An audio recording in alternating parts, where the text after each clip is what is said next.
Oh man, what a day. Um, my brother and it's Saturday, April 19th. Uh, my brother and I went to three protests today in San Francisco. And in those three protests, we got over 11,000 steps in for the day. Anyway, that's neither here nor there. So I just want to be clear. Um,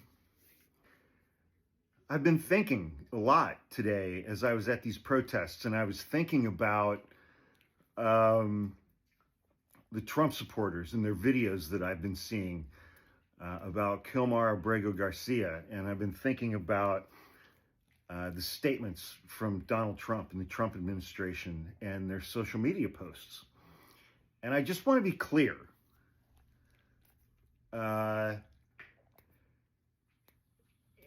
Every single person who was physically present on U.S. soil, who is subject to the jurisdiction of the United States, as a matter of law under the Constitution, is entitled to due process of law, whether they are a citizen of the United States or not. And you guys, you fart-huffing, mouth-breathing MAGA chuds, are arguing. Well, you're not arguing. You are stating as fact with your entire chest all the way out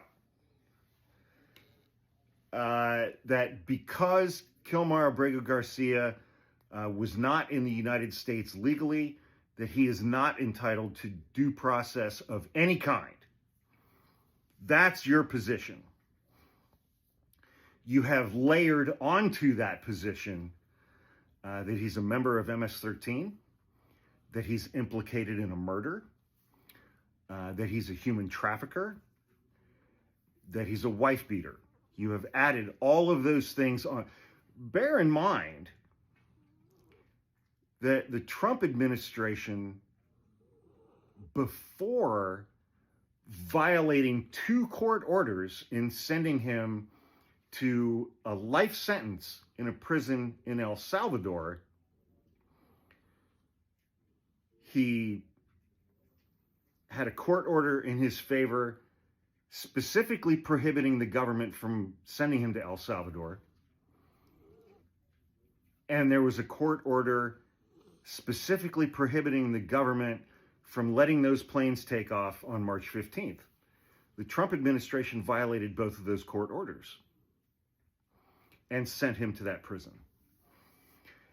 And after that happened, this president, who is going to bring the president of China, Xi Jinping, to his knees, begging Donald Trump for relief from tariffs. This president, who is going to bring the president of China to his knees through strength and power and tariffs and negotiating, has absolutely no power in getting this third world country tin pot despot, President Bukele, to release one guy from his prison. One guy.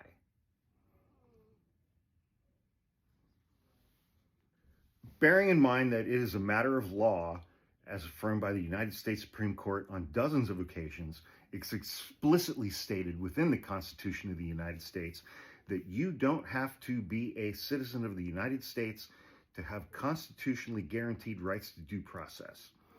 And you guys are arguing that this president doesn't have to do that because Mr. Abrego Garcia is here illegally. He's a gang member.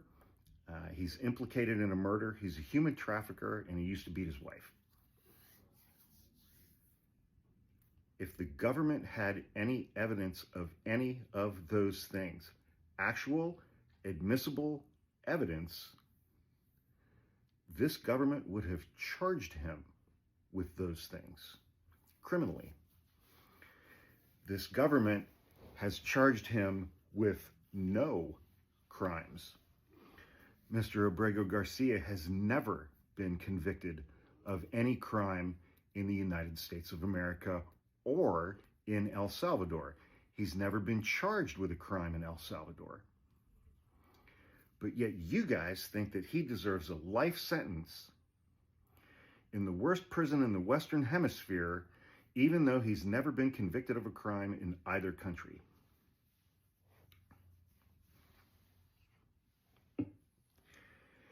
And yet you guys voted for a president who is a convicted felon 34 times.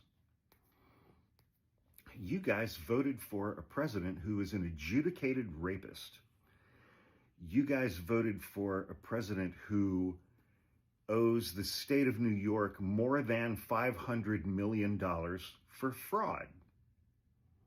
A decade's worth of fraud that he and his business and his two adult fail sons, Don Jr. and Eric Jr., engaged in for a decade.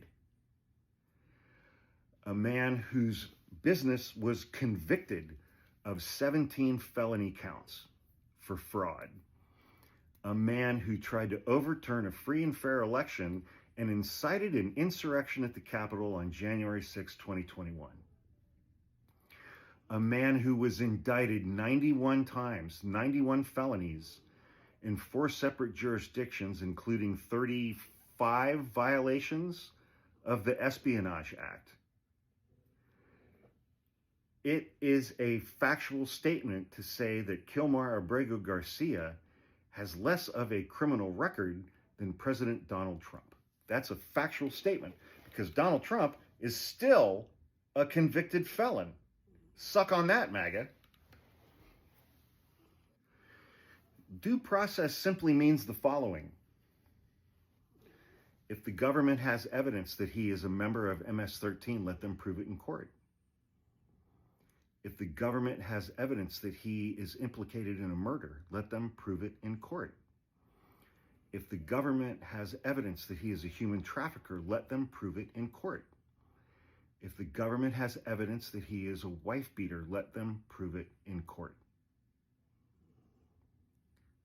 But this administration doesn't want to do any of those things that it's legally required to do. How are they trying to get around that? Donald Trump invoked the Alien Enemies Act of 1798, which applies when we are at war and only Congress has the power to declare war. And Congress has not declared war against Venezuela, where Tren de Aragua, this violent Venezuelan street gang, originates from. Venezuela has not declared war against the United States, the government of Venezuela. Donald Trump has simply said that since there are members of Tren de Aragua in the United States, that means that the government of Venezuela has declared war against the United States and has invaded the United States. And that's not how that works. If the government has all of this evidence against Kilmar Abrego Garcia, let them prove it in court. Let them deport him legally. The government can't do that because they don't have that evidence. That's why Donald Trump invoked the Alien Enemies Act to try to get around due process.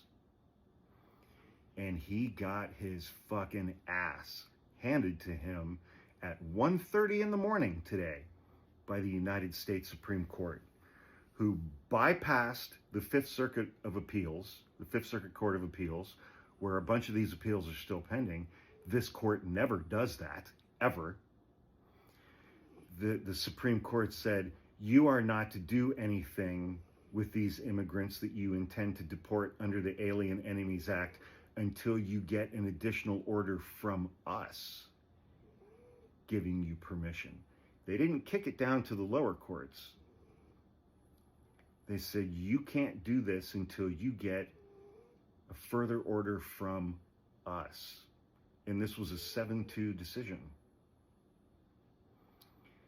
this Supreme Court has been paying attention to this administration's social media posts and interviews and statements, thumbing their nose at, mocking, and making fun of this Supreme Court and its orders.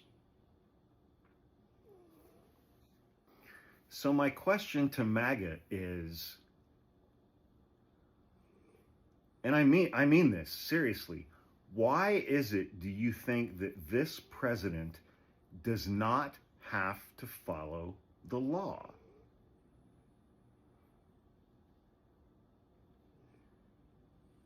Why do you think he doesn't have to follow the law?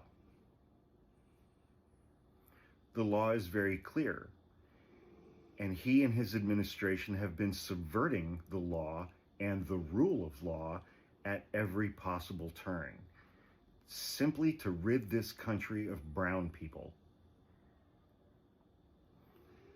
Why is it that you do not believe that this president and this administration has to prove literally anything in court? If they have all of this evidence, it should be extremely easy for them to prove all of these things that they're saying about Mr. Abrego Garcia in court. The reason that they're saying all of these things in the media and on social media is because you can't get in trouble for doing that. If you submit those things to a federal judge, knowing that they are false, or knowing that you can't prove those things with admissible evidence, that's a crime. How is it so fucking hard for you inbred, mouth-breathing fart huffers to see that? If they had the evidence, they would be able to prove it in court. It would be very easy for them to prove these things in court. And they are doing absolutely everything but trying to prove any of these things in court, which tells me that they don't have the evidence and they can't prove these things in court.